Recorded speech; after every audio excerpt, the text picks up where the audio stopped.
Hi, welcome to week 7. So I'm making a video for you this week because this week's theme, how students were taught, is important in its own right, follows on from what we've been doing and sets us up well for looking at teachers and students in the coming weeks. But it's also an important topic for your medieval pedagogy assignments. That is, how did they go about physically teaching in the Middle Ages? Now, obviously, there are going to be big differences between then and today, which you can discuss further in your forums and videos. Particularly, they don't have our technology. Wow, wouldn't they love an iPad? They don't have our technology, but as we know as well, they don't have our access to print materials. After all, the movable type printing press wasn't going to be invented until the middle of the 15th century. So all of the books that students used in the Middle Ages would have needed to have been made by hand.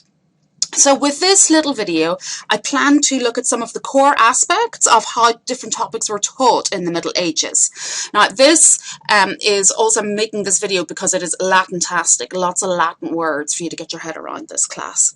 Now, we've mentioned how the method of their teaching overall was called the scholastic method or scholasticism in the Middle Ages. So the scholastic method was their main way of teaching their students how to think. It was a method of philosophical and theological inquiry. The goal for this method of inquiry wanted the students to get a better understanding of Christian doctrine by a process of definition and systematic argument. So argument was very important to them. Now, this was not just used in theology. It wasn't just a theological methodology, at least in the Middle Ages, later perhaps, but not in the Middle Ages. They applied this way of thinking to every single discipline they taught in the universities. It developed in the 12th century when before this they were just doing direct readings of the Bible as obviously the most important Christian text, and instead they started to do a more structured discussion, exposition of different theological themes. And really they were approaching the Bible and these different theological standpoints like an academic manual. The most famous of one of these is Peter Lombard's Sentences. Now, some of you who came to the library got to see a little fragment of a folio from Peter Lombard's Sentences. So we actually have a page out of Peter Lombard's Sentences in the library. And we can see in Peter Lombard's Sentences this theological structure being set out that they then apply to other disciplines. So what was characterizing scholasticism was the link between the different genres that it was establishing and also its use in academic teaching. So the lecture or lectio was used and found in commentaries. They also will have asked questions in the form of questiones disputate, and they would then do a structured review, recapitulation in the summae. So the quaestio was the main method that they would use in scholasticism. It's the bit that we associate most with the system. So really where the quaestio, it sounds like question, and it is a bit like question. So what the principle for the quaestio was that for each single question, arguments for and against would be advanced. So that's why I've got here in Latin pro et contra, for and against.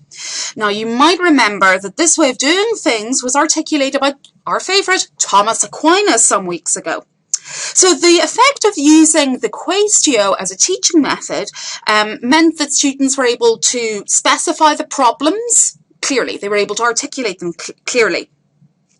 And so they were able to, in detail, analyse the different concepts and therefore use this to find the different agreements between the two, well, the multiple texts that they were using to draw their for and against arguments. So at the heart of the scholastic thought was the commentary, and the commentary was the interpretation of the texts. So this way of dealing with the central text meant that they had actually quite a large margin of freedom for how they presented and interpreted it. So the text could be, you know, simply just paraphrasing it for the students, or it could be a really detailed analysis of the minute parts of the meaning, or they could set out an exposition, that is a development of a particular thought. Now, we could also see the influence of other cultures and the texts of other cultures here, because they were bringing in a lot of Aristotelian thought. So the work of Aristotle was very influential in the Quaestio. Now, scholasticism was the main way of thinking in the Middle Ages. It declines in the later Middle Ages. By the time we hit the 14th century, it's waning popularity. The writings of a great thinker called William of Ockham challenged the scholastic position. William of Ockham said, look, there is opposition between faith and reason. Don't say that there can be unity between faith and reason, which of course we know is what Aquinas said, that faith and reason always can go together. If you can't find faith and reason going together, you're simply not doing it right. You're simply not trying hard enough, is what Aquinas said. Now, the Lectio sounds a bit like lecture, and that's kind of what it was like. So the aim of the Lectio was to give the students a really good knowledge of the authorities of their discipline. So the way this worked was that the master would comment on what they called the authorities. So this would be like Aristotle. Okay, he was an authority of philosophy, and they used Priscian in their grammar, the Bible and the Peter Lombard sentences in theology, and then in law, another manuscript that we saw in the library, the Corpus Juris Civilis, the body of civil law that was put down by the Byzantine Emperor Justinian, codifying the Roman law. Just as an aside, you'll see Juris here as an I-U-R-I-S. It could also be spelt with a J, juris, but in medieval Latin, the I and the J is pretty interchangeable. So the way that they would work is kind of like this, actually, the background picture I deliberately chose for the video this week, where the master would read the authorities line by line in front of the students, and at the same time they give some explanations to clarify for the students. So that's why we kind of translate it as lecture. The most thorough and solemn of these types of lectios were the ordinary ones. These usually were in the mornings, and these lectures began with an introduction called the Principium, and in this the master would present the text, he'd distinguish the different parts, and he'd give an overview of the author and the discipline as well. Then he would proceed on to the main part of the lectio, which was his reading. This then would lead on pretty well, once he'd made sure the students all understood, he'd lead on to the Quaestio, the question. And then the master would extract problems from the commentary that he just read, and then they would all discuss it. From the question, the Quaestio, he then passed on to the Disputatio. There were another type of lectio, though, before we get to the disputation, extraordinary lectures. And they were kind of more rapid lectures, so they're also called cursive or cursiore. And these were limited to the commentaries on the texts without questions. So this lecture was more rough. It allowed them to study less important texts, and it was usually just what the bachelors did. They didn't tend to use this form of lecture for the higher levels of study. It was very heavy on memorization. We might criticize memorization, but of course, as we know, they don't have the access to materials that we do today. So if you don't have access to being able to buy your own books to draw all over, maybe you did, the only thing you could do was memorize it as best you could. And come up with ways to remember the information as best you could. Now, the Quaestio, I've mentioned this already. This is the method of teaching through a system of questions and answers. So they would, as I said, have the custom of reading a text or commentaries, and then they would work on the more difficult bits of it by pointing questions, and they'd answer questions. So this is particularly associated with the theologians. The master of theology, one of his principal tasks was to set the Quaestio Disputata. So he would choose the subject, he would lead the discussion, help the students work it out. So the typical scholastic Quaestio question, it would present certain elements. So first off, the master would pose the problem. Then the students, the bachelors, would put together the arguments pro et contra. Then the master would make his decision. They would then resolve the contrary arguments. So this was the way that they disputed the questions, but we also see it in their written works. In the Theological Summae of the 13th century, they actually set the written word out in the same way that they would orally dispute it. And we saw that in the Aquinas' Theologicae Summae in the library. Hard to tell because there's such a block of text, but this is the way it was supposed to be set out.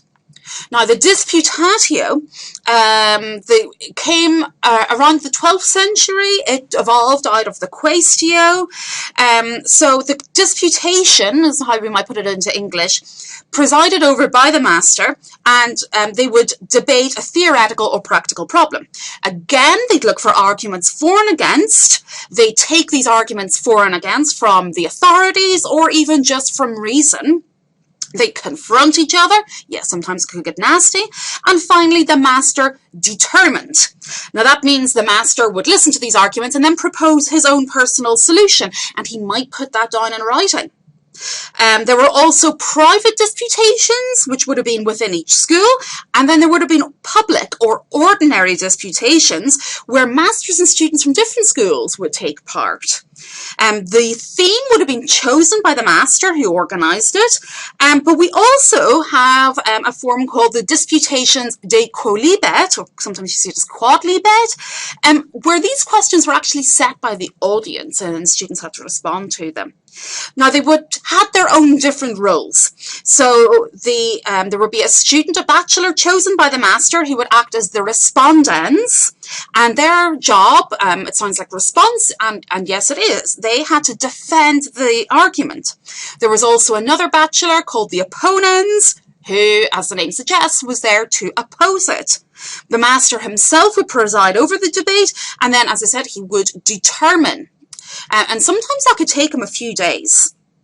This is how they would conduct their examinations in the Middle Ages. The candidates for getting their degree would have a disputation, and they would have prepared for this by having taken part in several disputations organised by their master already.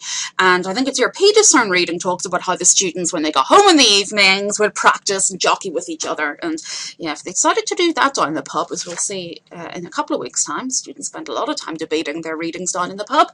I can see how the violence, so we've read about, would often break out in these student communities. So I hope this little overview of some of these key terms helps you, doesn't leave you too bamboozled, and you can start thinking about how you might apply all of this to your assignment.